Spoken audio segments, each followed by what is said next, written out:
দাদার নাম বিশ্বেশ্বর বালি। তখন মানে 71-এর সময় আমার বড় ভাইয়ের পাকশা রাইফেলের গুলি মানে কুন্দ দিয়ে ফুসফুসে সেই ঘাত আছে, তখন সেখানে সে মারা গেছে। তখন কি সাইদি সাহেব ছিল সাথে? না, তখন সে ছিল না। কে ছিল না? সাইদি সাহেব ছিল না। আচ্ছা, দেখো না, আমি দেখিনি। দেখি সাইদি সাহেব আমি তখন দেখিনি। আচ্ছা, আর এই যে আপনার এই যে ভাই বাদ দিয়ে মারা দেওয়ার করার পর কয়দিন পর মারা গেছে? সেদিনকে সকালে দুপুর টাইমে মানে এই ঘটনা ঘটছে, বৈকালবেলা আর কি মরছে। আবার মারি দিয়েছে এই আজাদ মিয়া, হাসান সাহেবের বড় ছেলে, আর এই আমার বাড়ির পশ্চিম পাশে মমিনা, এই দুইজনে মারি দিয়েছে আমার বড় ভাই। আচ্ছা, আমরা শুনছি মানে বিভিন্ন জায়গায় কথা বলা শুনি যে সাইদি সাহেব নাকি রাজাকার ছিল, এই ব্যাপারে কি আপনি জানেন? না, আমি কিছু জানি না। আপনি দেখছেন মানে শুনছেন যে সে রাজাকার ছিল কিনা? আমার মা বাবা তখন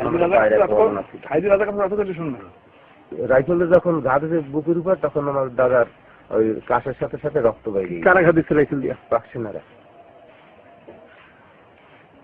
ভালো ছিল যে কাজ বাসে আমাকে কোনো দিন খারাপ দেয় না। সাইদি সাহেব। আচ্ছা, তখন এই আর্মিতে আসার পরে ওইখানে ঘটনাটা কি হয়েছিল একটু বলুন তো।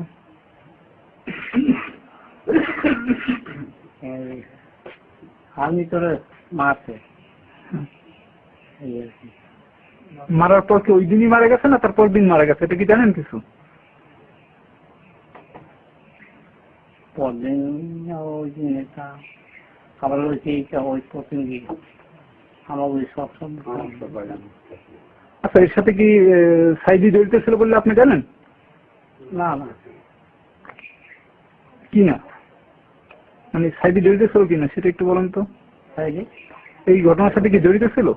না, সাইজের মধ্যে সাইজে আসো। আরে সাইজের নাম হয়েছে